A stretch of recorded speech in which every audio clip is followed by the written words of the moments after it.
Dès que vous êtes prêts, je suis prêt.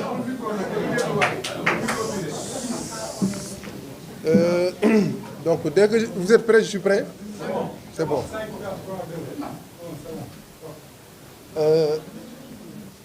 Chers compatriotes,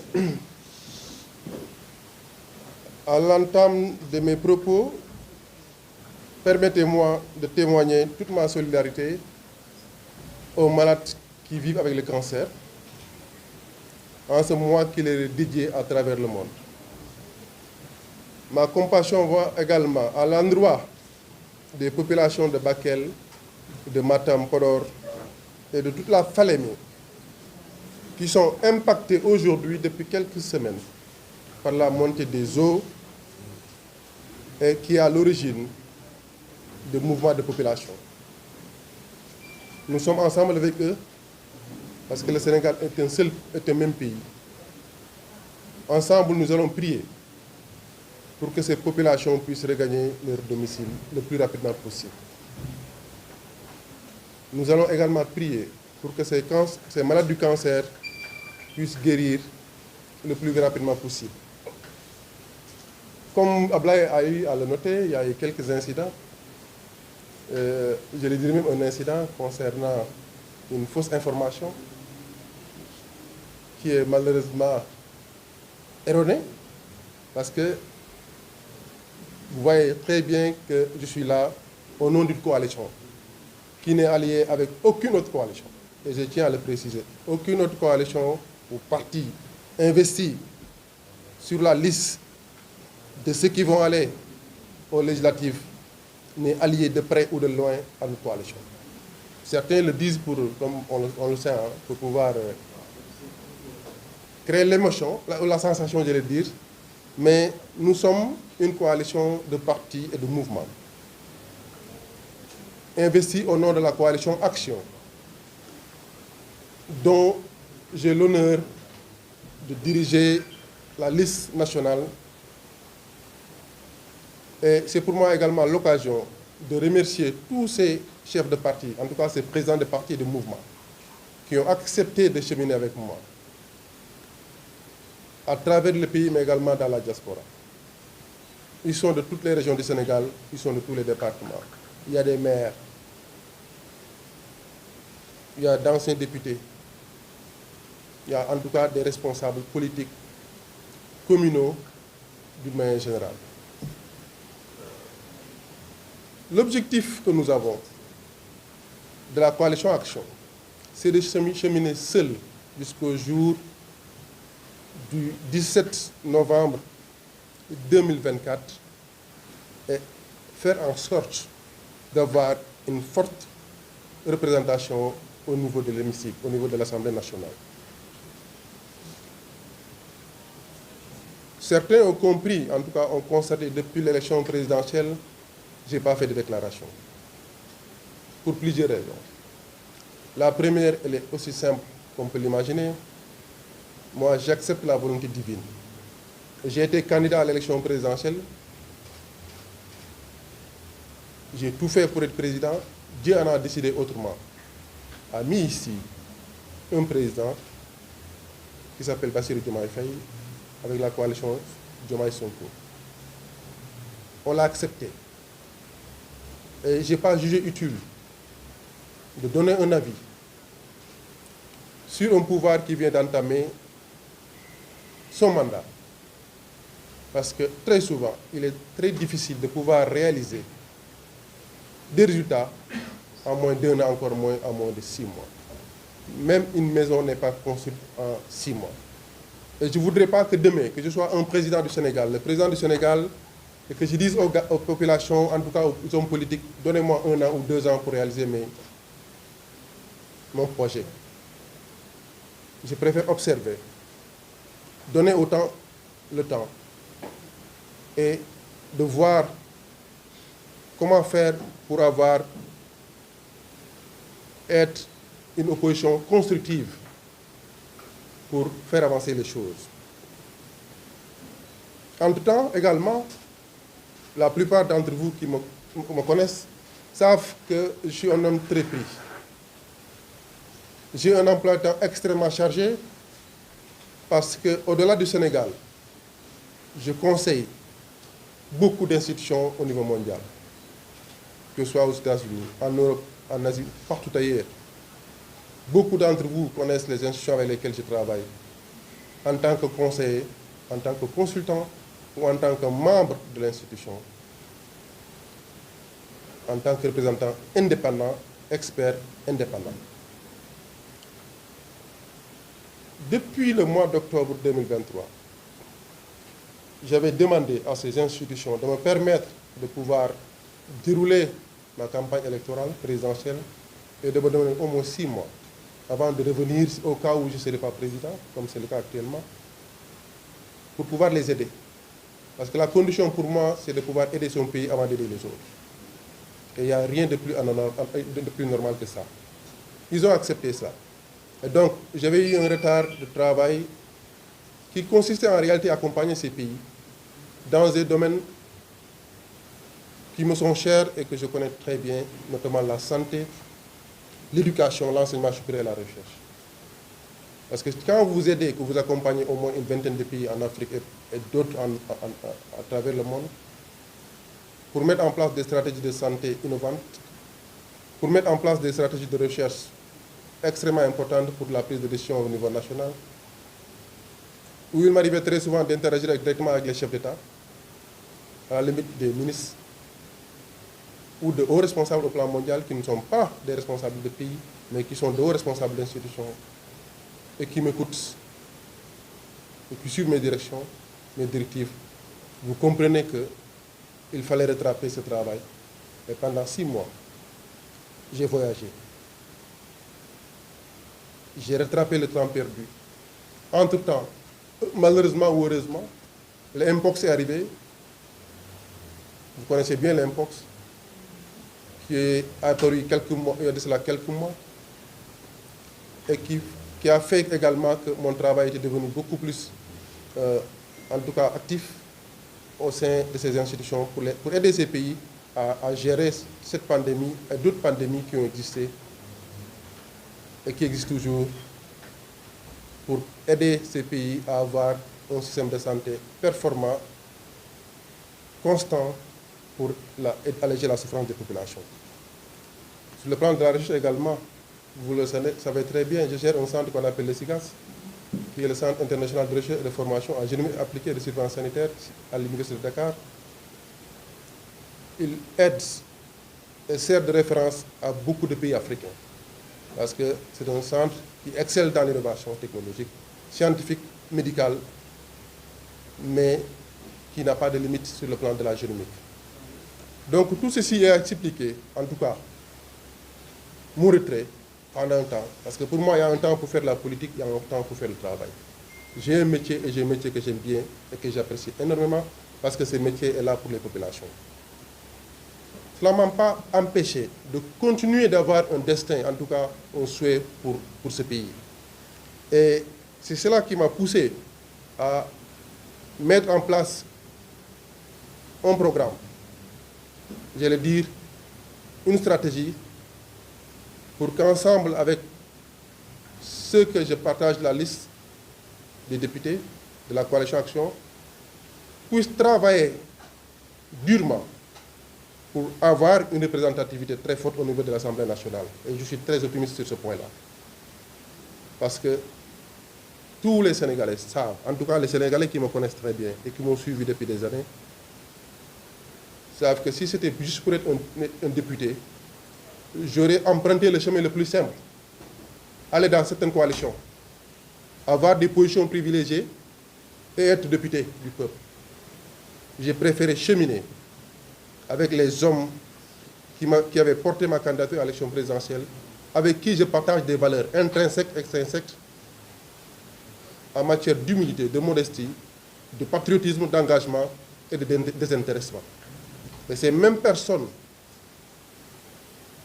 aujourd'hui, sont en train de travailler pour que je puisse accéder à l'Assemblée nationale, parce qu'ils savent pertinemment qu'une fois à l'Assemblée nationale, je ne serai là que pour le peuple, je ne serai là que pour les citoyens, je ne serai là que pour défendre le Sénégalais lambda, je ne serai là que pour voir comment faire pour que les Sénégalais puissent avoir une assemblée qui mérite son nom, où il y a des députés effectivement qui seront là pour le peuple entier.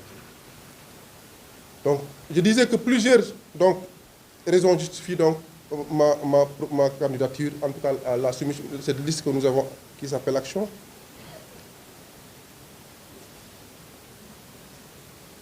D'abord, essayer d'investir dans un domaine, pour ne pas me répéter, qui est la santé, que je maîtrise très très bien, pour essayer de discuter une fois à l'Assemblée avec les collègues députés,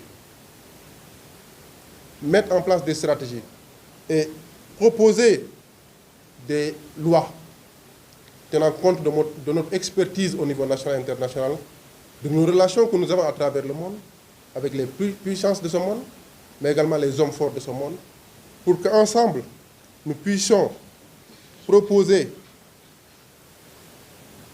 un programme qui permettra à tout Sénégalais de pouvoir bénéficier des soins de qualité en tout lieu, en tout temps, gratuitement, sinon à moindre coût. Je sais que c'est possible. Dans beaucoup de pays, c'est possible. Il faut de la vision, il faut un accompagnement. Et c'est le rôle que je joue à travers le monde et que je voulais également venir apporter à mon pays. Pour que le Sénégalais voit sa santé améliorée considérablement. Et quels que soient les moyens que vous avez, vous allez avoir les soins qu'il vous faudra. Si vous avez les moyens, on va vous traiter gratuitement. Si vous n'avez pas les moyens, on va vous traiter gratuitement. Je voudrais également mettre en place, à l'instar des programmes comme le programme sur le paludisme, sur le programme sur le sida, entre autres, mettre en place des programmes extrêmement puissants pour certaines maladies qui ont pour nom le cancer, l'insuffisance rénale, les cardiopathies, qui continuent d'être un fardeau lourd pour nos populations, en termes de pathologie, mais en termes de coûts. Donc, à travers ces programmes de santé, nous pourrons rendre gratuits ces soins qui sont coûteux pour les malades du cancer, par exemple, ou les malades atteints de cardiopathie, et qui déboursent malheureusement beaucoup d'argent pour pouvoir être soignés. Et très souvent, beaucoup meurent dans nos pays en voie de développement parce que les moyens ne suivent pas. Et je pense pouvoir faire quelque chose une fois à l'Assemblée nationale pour alléger ces souffrances en permettant à ces malades de pouvoir avoir les soins de qualité. Parce qu'il suffit d'avoir un bon programme, d'avoir une bonne vision pour que les bailleurs de fonds puissent venir aider comme ils le font aujourd'hui avec le palu, qui est devenu une gratuité partout, avec le sida, qui est essentiellement une maladie prise en charge gratuitement, la tuberculose, entre autres. Donc, il est extrêmement très possible d'en faire également pour ces deux maladies. Je voudrais également faire en sorte que nos hôpitaux puissent être renforcés sur le plan, en tout cas, des plateaux techniques.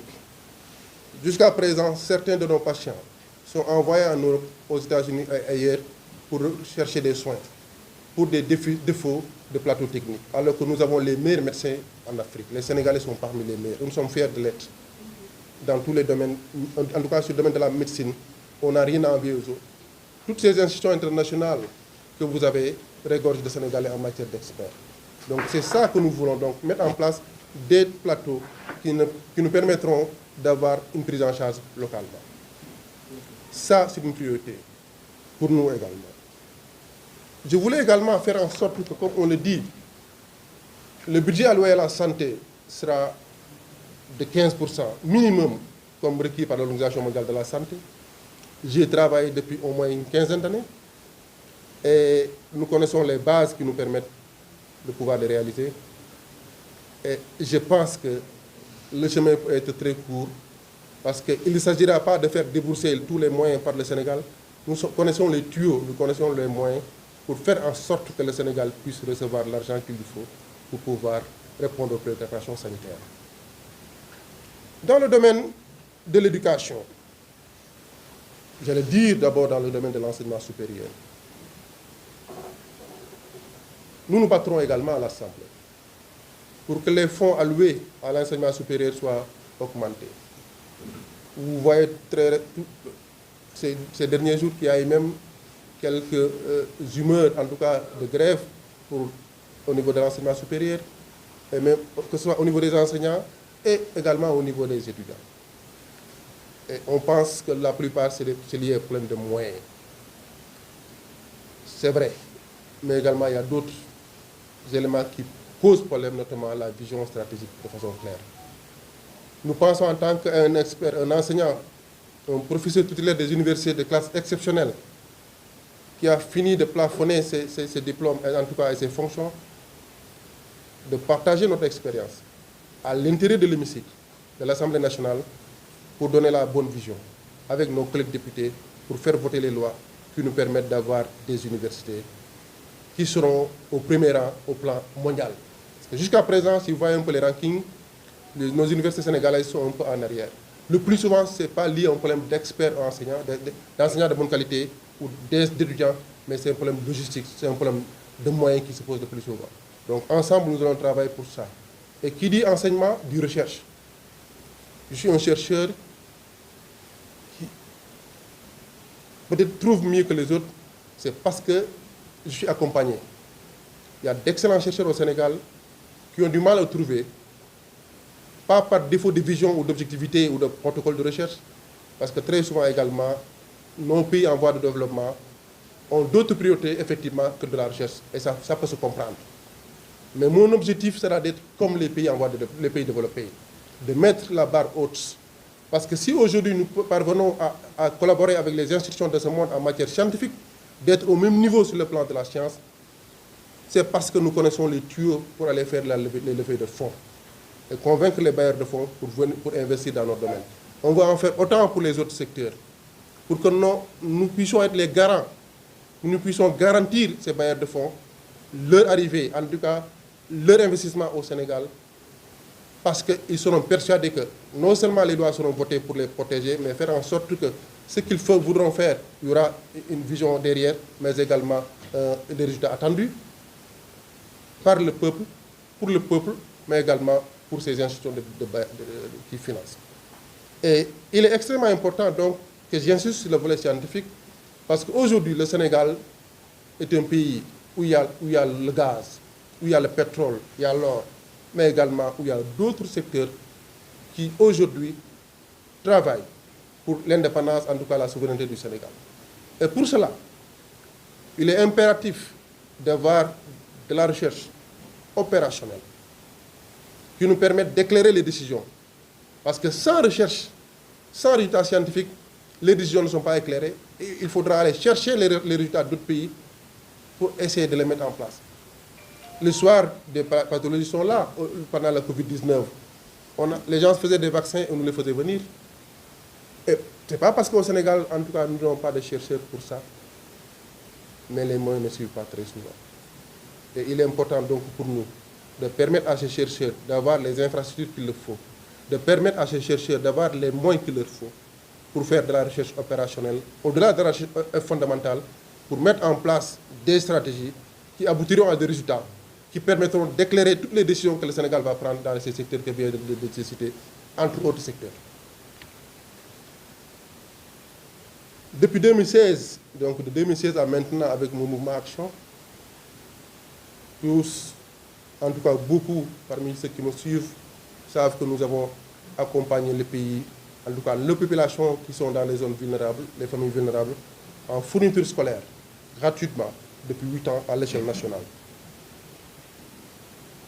Parce que j'ai compris qu'il y a eu beaucoup de déperditions scolaires, parce que beaucoup d'entre eux proviennent de familles vulnérables qui n'ont pas les moyens d'aller acheter un stylo ou un cahier, préfèrent rester à la maison ou abandonner les études, surtout les jeunes filles. Mon rôle sera de travailler avec mes collègues députés, comme je l'ai fait dans le cadre de la santé, de convaincre les bailleurs de fonds, lever des fonds, permettre des subventions, pour quand même, avec les collectivités territoriales, les renforcer pour que les familles vulnérables puissent disposer de fournitures et qui les encourageront à aller vers l'école, apprendre, et ce sera dans les bénéfices du Sénégal. Parce qu'ici, il y a un secteur qui permet le développement, c'est l'éducation, comme le disait Mandela. L'éducation est au début et à la fin de toute chose, quel que soit le type d'éducation. Et c'est pourquoi je ne ménagerai aucun effort dans ce sens. Je proposerai donc la recherche de fonds pour l'autonomisation, aussi bien les jeunes, pour les jeunes que pour les femmes. Parce qu'aujourd'hui, nous importons beaucoup de jus, beaucoup de produits locaux qui sont très souvent produits, en tout cas au Sénégal, exportés à l'étranger, traités, transformés, envoyés au Sénégal pour être vendus. Ce n'est pas par défaut de compétences de nos femmes qui ont été formées dans ce domaine. Et il n'y a rien de tel qu'un produit naturel. Donc, autonomiser ces femmes va nous permettre non seulement de faire booster l'économie en proposant de l'emploi à ces femmes, mais améliorer nos conditions de vie. Parce que très souvent, la plupart des produits que nous concevons, malheureusement ou heureusement, je dis malheureusement, contiennent des produits que vous ne connaissez pas. La plupart de ces produits contiennent des conservateurs. Et malheureusement, beaucoup d'entre eux sont des cancérigènes. Parce qu'ils veulent le faire, parce que c'est la seule solution, c'est le seul moyen pour garder ces produits longtemps, sur plusieurs mois, plusieurs années. Ce sont les conservateurs. Et si on arrive à avoir ces femmes qui produisent ces produits localement, en faisant de l'industrialisation une réalité pour ces produits-là, il y aura moins de cancers, il y aura moins de pathologies, il y aura beaucoup, en tout cas, d'indépendance sur le plan économique par rapport à ça. La même chose pour les jeunes. Essayer de convaincre pour les levées de fonds. Beaucoup de nos jeunes sont en train de périr dans les eaux, dans les forêts, à travers l'immigration, empruntant la route ou la mer, et le résultat est aujourd'hui connu. Tant que nous n'aurons pas quelque chose à leur proposer, ils penseront que l'Eldorado, c'est là-bas, il fallait chercher, même si ce n'est pas toujours la réalité. Parce que moi qui a vécu, en tout cas à l'étranger, pendant au moins une dizaine d'années, et jusqu'à présent qui voyage à travers le monde au moins une fois par mois ou une fois par 10 jours, je sais que ce qu'ils cherchent à l'étranger, ils peuvent l'avoir ici, mais il faut recréer l'espoir. Il faut leur garantir les conditions. Il faut leur donner les possibilités de tout ce qu'ils ont, tout ce dont ils ont besoin en matière de terre, en matière de logistique, en matière d'équipement, pour le faire. Nos agriculteurs aujourd'hui, si on les aide, que ce soit les agriculteurs, les pêcheurs, les éleveurs, en produits, en logistique, j'ai eu rencontré quelques-uns de mes amis à Kermomarsar qui disent que si on a juste de l'eau, on peut faire beaucoup de belles choses. Certains demandent de l'essence, du gasoil du moins, pour faire fonctionner leur appareil. Donc tout ça, c'est lié à un problème parfois de moyens et d'orientation, et nous tâcherons pour que cela puisse être réglé. Je ferai également tout pour que les Sénégalais lambda, les jeunes des quartiers, puissent être capacités via les ateliers et programmes de mentorat pour les aider à acquérir des compétences professionnelles et entrepreneuriales. J'aiderai à mettre en place des projets communautaires où les jeunes peuvent s'impliquer bénévolement, comme des campagnes de nettoyage, comme on le voit maintenant de nos jours, des projets de reboisement ou des initiatives éducatives. Parce que comme je l'ai dit, mon rôle sera d'être un député constructif, qui est là pour des idées constructives innovantes, positives, qui éclairent les visions. On s'engagera également à inciter l'organisation d'événements culturels et sportifs comme des festivals, des compétitions sportives et des expositions pour sensibiliser les jeunes à l'importance de leur rôle dans la communauté. Je m'évertuerai également avec mes collègues de la coalition ou avec tous les autres députés qui accepteront de nous rejoindre par rapport à ces visions, de promouvoir l'éducation civique en prônant l'intégration des cours d'éducation civique dans les programmes scolaires pour sensibiliser les jeunes à leurs droits et responsabilités en tant que citoyens. Cela permettrait d'éviter beaucoup de dérives que nous voyons aujourd'hui dans les réseaux sociaux. Cela nous permettrait également de mieux renforcer la sécurité. Parce qu'un jeune conscient de ses responsabilités et de ses devoirs fera tout pour préserver en tout cas, la paix des autres, fera tout pour ne pas être à l'origine d'instabilité ou d'insécurité. Beaucoup ne comprennent pas. Donc on va revenir sur certains fondamentaux que nous avons eus et que malheureusement les jeunes d'aujourd'hui n'ont pas pour retrouver un Sénégal de paix, un Sénégal où tout le monde parle le même langage en matière de paix, en matière de générosité. Je me battrai enfin pour la mise en place de systèmes de reconnaissance pour les jeunes qui s'engagent aujourd'hui activement dans le développement communautaire avec des prix, des certificats et des bourses. Certains de ceux qui me suivent savent qu'aujourd'hui, personnellement, je suis très fier des étudiants sénégalais que j'ai formés parce qu'aujourd'hui, ils sont la fierté de ce monde. Il y a beaucoup de domaines d'innovation, en tout cas en matière de santé. La plupart de mes recherches, de mes travaux de recherche sont menés par des jeunes formés au Sénégal, perfectionnés effectivement ici à l'étranger et qui sont là en train de faire un excellent travail. Ces jeunes, il faudra les féliciter, il faudra les encourager. Que ce soit dans le domaine de la santé, que ce soit dans tous les autres domaines où les jeunes ont un rôle capital à jouer, on fera en sorte de créer des mérites pour que ces gens qui ne demandent rien d'autre que la reconnaissance soient mis au devant et que ces jeunes soient les références pour le Sénégal du futur. C'est mon engagement.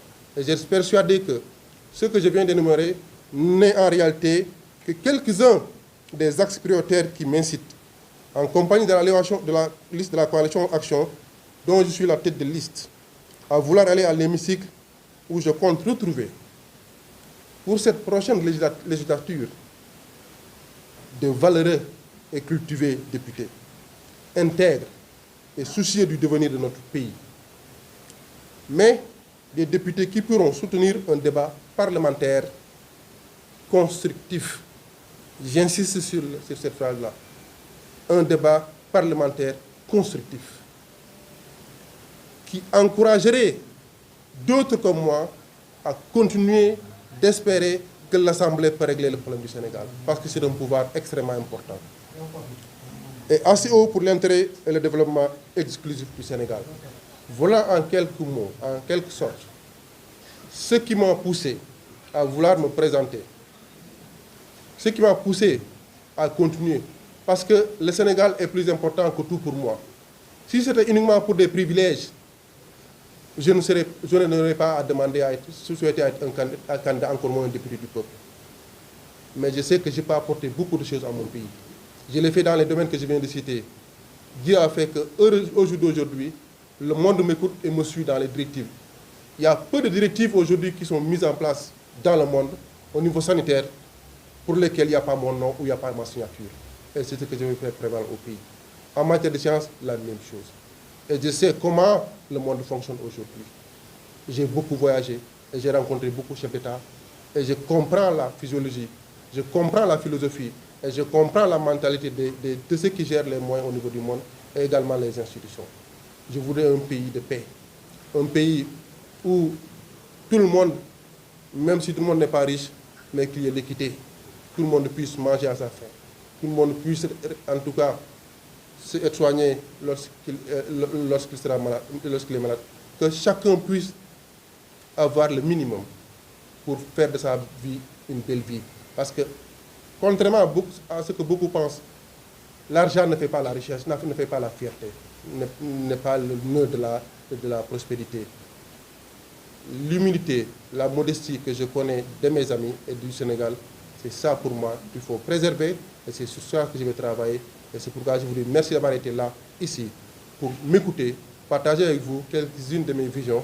Le reste de ces visions sera déployé, en tout cas partagé au cours de la campagne que je mène au niveau du pays.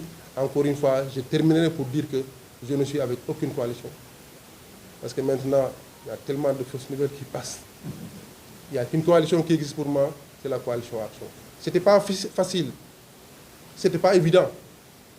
Mais Dieu nous a aidés dans la liste comme nous avons fait à l'élection présidentielle. Et je suis persuadé que les personnes avec lesquelles je partage cette coalition sont des personnes de valeur, sont des personnes dignes.